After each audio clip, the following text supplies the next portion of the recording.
So hello everyone, welcome back to a brand new video on this channel. And आज की video में हम लोग बात करने वाले हैं एक बहुत ही ज़्यादा इंपॉर्टेंट टॉपिक के बारे में, जिसे अभी सॉल्व करना बहुत ज़्यादा ज़रूरी है, एंड विच इज़ फोकस।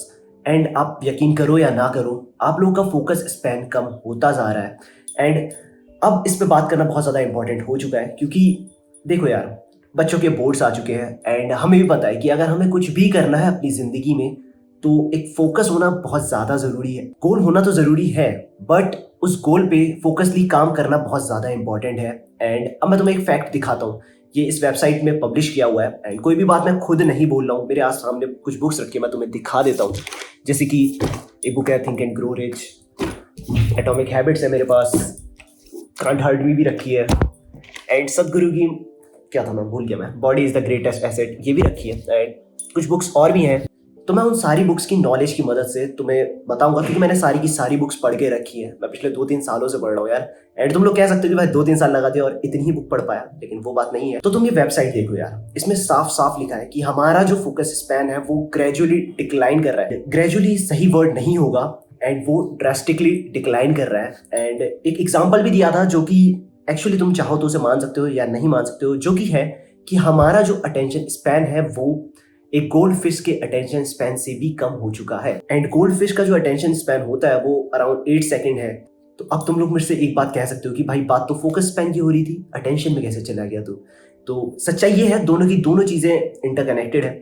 जितना टाइम तुम किसी चीज पर अटेंशन दोगे, मतलब जितनी जल्दी तुम अपने गोल से डेविएट होगे, उतने कम चांसेस है तुम उस पर फोकस कर पाओगे। अब मैं तुम्हें कुछ साइंटिस्ट के एग्जांपल देता हूँ। जैसे तुमने नाम सुना होगा निकोला टेस्ला का, Isaac Newton, Leonardo da Vinci, I think मैं प्रोनाउंस सही से नहीं कर पा रहा हूँ उन्हें, और इन्हें भी छोड़ो यार, ये तो बाहर के लोग हैं। तुमने नाम सुना होगा स्वामी विवेकानंद जी का, गौतम बुद्ध जी का। तो उन लोगों में पता है, इन सब में एक ही चीज कॉमन थी, वो थी इनका फोकस। एंड सिर्फ फोकस ही नहीं था, असल में लेजर फोकस था। तो ये लोग फोकस कर सकते थे बहुत ज्यादा लंबे टाइम तक, ये पता नहीं 7-8 घंटे तक फोकस कर देते थे। लेकिन मैं ये नहीं कह रहा हूँ, और ना मैं ये अचीव कर सकता हूँ, तो मैं ये तुमसे भी नहीं बोलूंगा कि भाई 7-8 घंटे तक हमें डीप फोकस में जाना है। हम इसका अगर हाफ भी कर लेना, अगर हम सिर्फ 2 घंटे भी फोकस से काम कर सके तो बहुत ज्यादा है हमारे लिए। एंड तो देखो यार, मैं भी तुम्हारी तरह हूँ, मैंने भी स्ट्रगल किया है फोकस करने में। एंड ये वीडियो तो मैं अभी रिकॉर्ड कर रहा हूँ, चैनल भी मैंने जस्ट कुछ हफ्ते पहले ही स्टार्ट किया है। बट ये चीज जो मैंने सोची थी ना कि फोकस पे वीडियो बनाएंगे, ये काफी महीनों पहले ही सोच ली थी, इसलिए मैं इस पे काम कर रहा था। एंड मैंने अपने लिए कुछ ऐसे सॉल्यूशंस फाइंड आउट करे हैं जो मेरे लिए काम आते हैं। एंड मैं ये नहीं कह रहा हूँ कि वो तुम्हारे लिए भी काम आएंगे, बट तुम लोग ट्राई तो कर ही सकते हो, क्योंकि तुम्हारे लिए और चीजें काम नहीं कर रही हैं, इसीलिए तुमने इस वीडियो पे क्लिक किया है। तो यार वीडियो को पूरा देखना एंडिंग तक, मैं इसमें तुम्हें कुछ पॉइंट्स बताऊंगा। एंड अगर वीडियो लंबी हो रही होगी तो मैं इसे पार्ट्स में भी डिवाइड कर दूंगा। नाउ अब मूव करते हैं यार हमारी फर्स्ट प्रॉब्लम की तरफ। तो यार जो हमारी पहली प्रॉब्लम है जिसके बारे में हमें बात करनी है, वो है टू मच टू कंज्यूम। और हम लोग कह सकते हैं कि यार ओवर इन्फॉर्मेशन का जमाना आ चुका है। तुम जहां देखोगे वहां लोग तुम्हें इन्फॉर्मेशन बांटने में लगे हुए हैं। अब मैं तुम्हें इसका एक एग्जांपल देता हूँ, ठीक है? मेरा एग्जांपल है, कुछ महीनों पहले की ही बात है। मेरे को डीएसए पढ़नी थी, ठीक है? तो मैं डीएसए पढ़ने बैठा, मैंने यूट्यूब खोला और मैंने सोचा था स्ट्राइवर से पढ़ूंगा। नाम लेने में कोई दिक्कत नहीं है, अभी कोई मेरे पे कॉपीराइट नहीं मारेगा। तो मैंने सोचा स्ट्राइवर से डीएसए पढ़ते हैं। मैंने यूट्यूब खोला, एंड जैसे ही मैंने यूट्यूब खोला, वहां पे मेरे सामने एक वीडियो आती है मेरे फेवरेट यूट्यूबर की। उसका नाम भी ले सकते हैं, आदित्य नाम था उसका भी, आदित्य राज कश्यप करके चैनल है। तो उनकी एक वीडियो आती है कम्युनिकेशन के ऊपर। तो मैंने वीडियो देखी, मैंने वीडियो खोली, मैंने वीडियो देखी। आधे घंटे की वो वीडियो थी, मुझे 40 मिनट लग गए थे वीडियो देखते हुए। एंड तुम बिलीव नहीं करोगे, मैंने बहुत कुछ सीखा भी उस वीडियो से, पर जब तक तुम इंप्लीमेंट नहीं करोगे ना, तुम वो चीजें भूल जाओगे। तो मैंने वो वीडियो पूरी देखी। मुझे पता था कि मेरे को डीएसए पढ़नी है, मैं डीएसए पढ़ने ही आया था, पर मेरे को वो वीडियो दिख गई, इसलिए मैंने उसे देखा। एंड उसके बाद एक और मेरा फेवरेट यूट्यूबर था, उसकी भी वीडियो आई थी, तो मैंने उसको भी कंज्यूम किया। अब मेरा पूरा 1.5 घंटा बीत गया, ठीक है? क्योंकि मैंने कुछ वीडियोस और देखी, ऑब्वियस सी बात है, दिमाग है भटक जाता है। तो फिर मैंने थोड़े से शॉर्ट्स खोल लिए एंड रील्स देखने लग गया उसके बाद में। एंड मेरे 2 घंटे पूरी तरह से बर्बाद हो गए थे। ये इशू आई थिंक तुम्हारे साथ भी हो सकता है कि यार तुम पढ़ने बैठते हो, तुम्हें पता है तुम्हें क्या पढ़ना है, तुमने खोला यूट्यूब उस चीज के लिए, एंड तुम उसे छोड़ के सब कुछ करने लगते हो। जो प्रॉब्लम है ना यार, वो हमारी आंखों में है, ठीक है? अब तुम लोग कह सकते हो कि भाई क्या पागल हो गया है क्या, ये क्या बातें कर रहा है तू? बट मेरे को तो यही लगता है कि प्रॉब्लम हमारी आंखों में ही है। कि जैसे हमने यूट्यूब खोला, हमें और चीजें दिखी, हमारा ब्रेन हो गया ट्रिगर और हमारा फोकस हो गया खत्म। तो मैंने इस प्रॉब्लम के 2 सॉल्यूशंस देखे। पहला, कि तुम्हें पता होना चाहिए कि तुम्हें क्या पढ़ना है। क्योंकि अगर तुम्हें पता ही नहीं होगा ना तुम्हें क्या पढ़ना है, तो फोकस तो बात की बात है, तुम काम शुरू ही नहीं कर पाओगे। तुम ढूंढते ही रह जाओगे कि भाई क्या पढ़ना चाहिए, क्या पढ़ना चाहिए। कभी तुम साइकोलॉजी पढ़ने लगोगे, कभी तुम शॉर्ट्स खोल के बैठ जाओगे। तो पहला सॉल्यूशन तो यही है कि हमें पता होना चाहिए हमें क्या पढ़ना है। एंड अगर तुम्हें पता है तुम्हें क्या पढ़ना है, मेरी तरह हो कि तुम्हें पता चल गया कि तुम्हें पढ़ना तो यही है, तो जो सेकंड सॉल्यूशन है वो है एक एक्सटेंशन। ठीक है, अगर तुम्हें यूट्यूब से पढ़ना है तो वो डेडिकेटेडली यूट्यूब के लिए ही काम करती है वैसे तो एक एक्सटेंशन है जिसका नाम है अनहुक। ये है उस एक्सटेंशन का नाम। एंड इसका जो काम है यार वो बहुत ही ज्यादा क्रेजी है, क्योंकि तुम जैसे ही अपने यूट्यूब को खोलोगे ना, मान लो मैं ब्रेव यूज करता हूँ, तो मैंने ब्रेव में यूट्यूब खोला अपना, तो उसमें तुम लोग देख सकते हो कि मेरे को कोई भी रिकमेंडेशंस नहीं आ रही है, मेरा होम स्क्रीन ब्लैंक है। एंड उसी के साथ साथ मैं जो भी चीज सर्च करूंगा ना, सिर्फ वही मेरे सामने आएंगी। एंड अगर मैं उसको खोल भी दूं, मतलब मान लो मेरे को पढ़ना था स्ट्राइवर से डीए से, मैंने सर्च किया स्ट्राइवर डीए से, मेरे सामने वीडियो है, मैंने क्लिक किया, तो कोई भी मेरे को फालतू के नोटिफिकेशंस नहीं आएंगे। मैं चाहूं तो कमेंट्स को भी डिसेबल कर सकता हूं, मैं हर एक चीज को डिसेबल कर सकता हूं, और मेरे सामने सिर्फ और सिर्फ वो स्क्रीन ही रहेगी। तो ये एक तरीका मैंने फाइंड आउट किया कि अगर मैं यूट्यूब से पढ़ रहा हूँ, बाकी तुम कोई भी डेडिकेटेड प्लेटफॉर्म से पढ़ना स्टार्ट कर दो, ये यूट्यूब पे मत आओ। ठीक है, और इंस्टाग्राम हटा दो यार, मैंने भी हटा दिया इंस्टाग्राम, काफी कुछ हफ्तों से मैं डीएक्टिवेट करके बैठा हुआ हूँ इंस्टाग्राम। एंड तुम बिलीव नहीं करोगे, मेरा बहुत ज्यादा टाइम बचता है। तो जो पहला सॉल्यूशन हमने देखा है ना, वो यही है कि हमें फिल्टर आउट करना पड़ेगा कि हमें क्या समझना है, हमें सारी डिस्ट्रैक्शंस को कट आउट करना पड़ेगा। अब मूव करते हैं यार सेकंड प्रॉब्लम की तरफ, एंड उसका सॉल्यूशन भी मैं तुम्हें बताता हूँ। तो जो हमारी सेकंड प्रॉब्लम है ना यार, वो है हम सोचते हैं कि हम अपने ब्रेन को आउटस्मार्ट कर देंगे। इस लाइन से मेरा मतलब ये है कि हम लोग मल्टीटास्किंग प्रेफर करने लगे हैं। हम दो काम एक साथ करने की बहुत ज्यादा बार कोशिश करते हैं। एंड तुम्हें एक बात माननी ही पड़ेगी, भले ही तुमने ये बात कितनी बार भी सुन ली हो, तुम मानते नहीं हो, लेकिन तुम्हें अब ये बात माननी ही पड़ेगी कि जो हमारा ह्यूमन ब्रेन है वो मल्टीटास्किंग के लिए इवॉल्व नहीं हुआ है। नाउ अपनी बात को प्रूव करने के लिए ना कि मल्टीटास्किंग हमारे लिए नहीं बनी है, मैं तुमसे एक एक्सरसाइज करवाता हूँ। ठीक है, तुम इसे कर सकते हो अगर तुम सोचते हो कि तुम एक बहुत अच्छे मल्टीटास्कर हो। तो इस बात के लिए तुम 2 पेजेस उठा लो। ठीक है, कोई भी कॉपी पकड़ो, उसमें से 2 पेजेस फाड़ लो, एंड तुम्हारे सामने जो भी मोबाइल है या कोई भी लैपटॉप स्क्रीन है, उस पे 2 अलग अलग चीजों के बारे में सर्च कर लो। ठीक है, अब तुम्हें क्या करना है ना, फर्स्ट बार जो तुम्हारी लेफ्ट स्क्रीन में है मान लो, ठीक है, दोनों स्क्रीन को तुमने साइड बाय साइड खोल लिया, तुम्हारे सामने 2 शीट्स ऑफ पेजेस रखे हैं। अब तुम्हें क्या करना है, जो फर्स्ट इन्फॉर्मेशन है उसमें से पहला लेटर उठाओ और इसमें लिखो फर्स्ट शीट में, एंड देन दूसरा लेटर उठाओ दूसरी शीट से एंड उसको लिखो दूसरे पन्ने पे। ठीक है, अब ऐसे ही करते करते तुम दोनों का कंटेंट भर दो। ठीक है, दोनों को भर दो, दोनों शीट्स को भर दो कंटेंट से।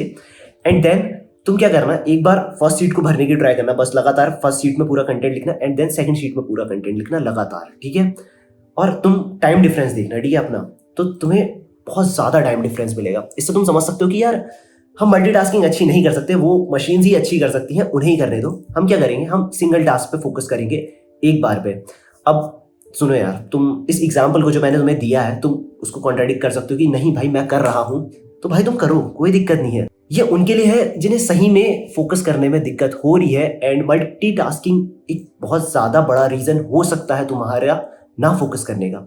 तो अगर तुम्हें ये एग्जाम्पल पसंद नहीं आया ना जो मैंने तुम्हें अभी दिया, तुम इसे कॉन्ट्राडिक्ट कर रहे हो, तो दूसरा एग्जाम्पल ले लो। जब एग्जाम्स टाइम आते हैं, हम 1 नाइट फाइट कर रहे होते हैं, तो हम सिर्फ एक सब्जेक्ट पे फोकस करते हैं। क्या हमें ये याद आता है कि यार परसों कौन सा पेपर है, उसके बाद कौन सा पेपर है, ये नहीं सोचते ना। हम एक ही चीज के बारे में, हम एक ही सब्जेक्ट को लगातार पढ़ते जाते हैं विदाउट ये सोचे कि यार अगला कौन सा काम करना है। तो एक तरीके से ये जो सेकंड प्रॉब्लम है ना, ये यही है कि हमें आगे के काम के बारे में सोचना बंद करना पड़ेगा, और जिस काम को हम अभी कर रहे हैं हमें सिर्फ वही काम करना है। अगर तुम्हें मान लो 2-3 काम तुमने आज के डे के लिए सेट करे हैं, तो जब तुम एक काम को कर रहे हो ना, तुम्हारा जो पहला काम तुमने लिखा है, वैसे एक बुक है ईट द फ्रॉग करके, उससे तुम समझ जाओगे कि किस तरीके से तुम्हें अपने काम को शेड्यूल करना होता है, कि हार्डेस्ट टास्क सबसे पहले, उससे थोड़ा सा कम हार्ड उसके बाद। तो इस तरीके से हम एक्चुअली अपने शेड्यूल को प्लान करते हैं। इसके ऊपर मैंने वीडियो बनाई हुई है पहले से। तो अगर तुम्हें बहुत सारे टास्क करने ही है, तो तुम क्या करो पता है, एक टाइम फ्रेम डिवाइड कर लो। मीन्स 2-2 घंटे तुम हर एक टास्क को दे दो, और जब तुम पहले टास्क में 2 घंटे लगा रहे हो तो भूल जाओ कि तुम्हारे आगे कोई और भी टास्क है, करो। एंड जैसे ही 2 घंटे हो जाए तुम स्विच मार दो। ठीक है, एंड जब तुमने स्विच मारा है तो तुम अपना पिछला काम भूल जाओ। ठीक है, भूल जाओ कि तुमने इससे पहले कोई काम भी किया था, तुम्हें इसके बाद भी कोई काम करना है। तुम जस्ट 2 घंटे के लिए उसी चीज पे फोकस करो, अपने दिमाग से निकाल दो ये चीजें। एंड ये इसके लिए तुम्हें मेडिटेशन करना पड़ेगा यार थोड़ा बहुत, एंड उस पर मैं वीडियो बहुत जल्दी बनाऊंगा किस तरीके से हमें मेडिटेट करना होता है। फोकस की कुछ और स्ट्रेटेजीज है जो मैं तुम्हें आगे भी बताऊंगा, तो वीडियो को तो पूरा देखना ही है तुम्हें। एंड प्रेजेंट में काम करने के बजाय हम और टास्क के बारे में बहुत ज़्यादा सोचते हैं। ये हमारी सेकंड प्रॉब्लम है एंड ये तुम्हारे साथ होगी तो मान लो। एंड अगर ये प्रॉब्लम तुम्हारे साथ नहीं है तो बहुत बढ़िया बात है, तब भी वीडियो को पूरा देखो यार, क्या पता आगे जो मैं प्रॉब्लम्स तुम्हें बता रहा हूँ उनकी वजह से तुम्हारी प्रोडक्टिविटी रुक रही हो, तुम्हारा फोकस डिक्लाइन कर रहा हो। तो यार अब मूव करते हैं तीसरी प्रॉब्लम की तरफ, जो कि है बकवास एनवायरनमेंट है तुम्हारा। अब ये बात थोड़ी सी अजीब लग सकती है सुनने में, बट ऐसा हो सकता है कि जिस एनवायरनमेंट में बैठ के तुम वो काम कर रहे हो ना, जो काम तुम्हें करना है, वो उस एनवायरनमेंट के लिए बना ही नहीं है। जैसे अब मैं तुम्हें एक एग्जांपल देता हूँ, ठीक है। तो जब भी मैं घर पे होता हूँ ना, तो मम्मी मेरे से एक चीज़ कहती है कि बेटा बाहर आ जाओ, बेड छोड़ दो, खाना खाने के टाइम पे बेड में नहीं बैठ के खाना खाएंगे, आ जाओ डाइनिंग टेबल पे, डाइनिंग टेबल बनी है खाना खाने के लिए, वहीं खाना खाएंगे, बेड में तुम्हें खाना नहीं दिया जाएगा, तो इसलिए आ जाओ। तो यार ये जो मम्मी हमसे कहती है ना कि बेटा बेड छोड़ दो, बाहर आ जाओ, डाइनिंग टेबल पे आ जाओ, खाना लगा दिया है, बेड में तुम्हें खाना नहीं दिया जाएगा, ये असल में इस बुक की बात ही है, एटॉमिक हैबिट्स। आई थिंक ये मम्मी से इंस्पायर, मम्मी लोगों की नॉलेज से इंस्पायर हुई होगी, क्योंकि यार मम्मी लोग ये बुक्स नहीं पढ़ते, उन्हें बहुत ज़्यादा ज्ञान है। तो मैं तुम्हें बता देता हूँ, इसमें एक चैप्टर है जिसका नाम है motivation is over rated, environment often matters more. तो एक्चुअली इस चैप्टर में जो चीज़ें लिखी है ना, वही बातें मम्मी हमें बचपन से समझा रही होती हैं, लेकिन हमें समझ ही नहीं आती है। जो कि ये है कि हमें अपना एनवायरनमेंट डिजाइन करना पड़ेगा। हम जब भी पूजा करते हैं ना, मंदिर में जाके पूजा करते हैं, हमने क्या करा है, एक सेपरेट प्लेस बना के रखी है उसके लिए। वैसे जब तुम पढ़ने जा रहे हो ना यार, या कोई भी काम करने जा रहे हो, तो उस चीज़ के लिए एक सेपरेट प्लेस बना दो। अब कुछ लोग कह सकते हैं कि भाई यार हमारे घर में इतनी जगह ही नहीं है, तो भाई थोड़ा स्पेस तो तुम्हें बनाना ही पड़ेगा। कोई एक कॉर्नर डिसाइड कर लो ना कि भाई इस कॉर्नर पे अगर मैं आ गया हूँ, तो ऐसे मान लो तुम्हें पढ़ना है, तुमने एक कॉर्नर डिसाइड किया कि भाई मैं जब भी पढ़ूंगा ना, मैं इस जगह पे बैठ के ही पढ़ूंगा। मान लो तुम बेड में बैठ के ही पढ़ रहे हो, तो तुमने कहा कि यार मैं बेड में बैठ के पढ़ूंगा, लेकिन अब मैंने कुछ रिस्ट्रिक्शंस लगा दी हैं कि जब भी मैं बेड में बैठा हूँ मैं फ़ोन यूज़ नहीं कर रहा हूँ। इस तरीके से तुम्हें खुद को रिस्ट्रिक्ट करना पड़ेगा, मैं फ़ोन यूज़ नहीं करूँगा। और एक और काम तुम कर सकते हो कि अगर तुम्हें पढ़ना है, तुम बेड में बैठ के ही पढ़ते हो, तो साइड में जो वॉल्स होंगी, तुम कुछ पोस्टर्स लगा सकते हो जो तुम्हें बहुत ज़्यादा मोटिवेट करते हैं। तो यार मैं तुम्हें अपना एनवायरनमेंट दिखाता हूँ, उससे तुम थोड़ा सा आइडिया ले सकते हो कि यार मैं क्या कहना चाहता हूँ तुम लोगों से। जैसे कि मेरे साइड में हमेशा बुक्स रखी रहती है, ठीक है, मेरे सामने एक बुक तो हमेशा रखी रहती है जो मुझे मोटिवेट करती है। मोस्टली वो डेविड कॉगिंस की होती है, क्योंकि यार मैं उससे बहुत ज़्यादा इंस्पायर्ड हूँ। वो जिस लेवल का हार्ड वर्क करता है भाई, वो अलग लेवल है और वो अलग फोकस में चला जाता है। एंड उसी के साथ साथ मैंने एक ड्राइंग बना के रखी है, ठीक है, साइड में लगाई हुई है, मैंने बनाई थी अपने हाथों से। वो थी एनिमे की ब्लैक क्लोवर, मैंने देखा है उसमें भी जो मेन लीड होता है हमारा, वो एक फोकस स्टेट में चला जाता है, क्योंकि जब वो काम कर रहा होता है ना, तो उसका मैजिक ही होता है नेवर गिव अप, ठीक है, ये उसका मैजिक था। एंड इसी तरीके से यार तुम लोग भी अपने आप को उन चीज़ों से सराउंड कर दो, मतलब या तो खुद ही बना के लगा दो, तुम्हारे पास पैसे नहीं है, उठाओ पन्ना, खुद ही ड्रॉ करो, उसे चिपका दो सामने, ठीक है। अब यार एक और चीज़ जो तुम कर सकते हो ना, वो है खुद को रिकॉर्ड करना है, ठीक है। मैं ये नहीं कह रहा कि व्लॉगिंग स्टार्ट कर दो, तुम क्या करना पता है, जब भी तुम पढ़ने बैठते हो ना, साइड में कैमरा लगा लेना, ठीक है, और उससे खुद को रिकॉर्ड करते रहना, बस उससे खुद को रिकॉर्ड करना। किसी के लिए रिकॉर्ड नहीं हो रहा है, वो सिर्फ तुम्हारे लिए रिकॉर्ड हो रहा है। मतलब जैसे तुम्हें पता होगा ना कि यार बचपन में हम क्या करते थे, जब हमारे पीछे कोई खड़ा रहता था कि यार टीचर जैसे हमारे पीछे है और हमसे बोलता था बेटे काम करो, तो हम काम कर लेते थे, आराम से हो जाता था। तो यार यहाँ पे अब और लोग तो कोई हमारे लिए खड़ा होगा नहीं, तो हम क्या करेंगे, सामने कैमरा लगा देंगे, उसी से खुद को ट्रैक करते रहेंगे। एंड एक काम करना, जैसे ही तुम्हारा काम हो जाए ना, एक बार उस वीडियो को चला के देखना। मैं खुद को बहुत बार रिकॉर्ड करता हूँ, ठीक है, मुझे बहुत मजा आता है ये करने में, क्योंकि मुझे ऐसा लगता है कि यार कोई मेरे को देख रहा है, और जब कोई तुम्हें देखता है ना, तो तुम उस काम को परफेक्शन से करने की कोशिश करते हो। एंड जैसे तुम्हारा काम हो जाए, एक बार उस वीडियो को चला के देखना, 2-3x में चला देना, एंड जस्ट ये देखना कि तुम कितनी बार डिस्ट्रैक्ट हुए थे, ठीक है। और खुद को याद दिलाते रहना कि भाई ये नहीं करना है, ये नहीं करना है, ये नहीं करना है। ये चीज़ जब तुम खुद को बार बार बोलते रहोगे ना, तो ये चीज़ सबकॉन्शियस में हिट करती है। एंड तुम मानो या ना मानो, जब तक तुम ये चीज़ करोगे नहीं ना, तुम मान ही नहीं सकते कि यार ये चीज़ वर्क करती है। तो मैं तुमसे कहता हूँ कि एक ट्राई तो इस चीज़ को ज़रूर देना। ये पॉइंट नंबर 3 मैंने खुद बनाया था खुद के लिए, एंड मेरे लिए काम करता है। और मैं हमेशा एक ही चीज़ कहता हूँ, जो चीज़ मेरे लिए काम कर रही है वो तुम्हारे लिए काम कर रही है, ये ज़रूरी नहीं है, बट तुम इंस्पायर तो हो ही सकते हो, तुम एक बार ट्राई तो कर ही सकते हो, क्योंकि और चीज़ें तुम्हारे लिए काम नहीं कर रही हैं, तभी तुम इस वीडियो पे आए हो। और आई थिंक ये वीडियो बहुत ज़्यादा लंबी हो गई है, कुछ और पॉइंट्स भी हैं जो बहुत ज़्यादा एक्चुअली इंपॉर्टेंट है, तो मैं उन्हें नेक्स्ट पार्ट में अपलोड कर दूंगा। अगर तुम्हें वो वीडियो चाहिए हो तो कमेंट करके बता देना। बाकी मैं मिलता हूँ तुम लोगों से अगली वीडियो में, तब तक के लिए बाय।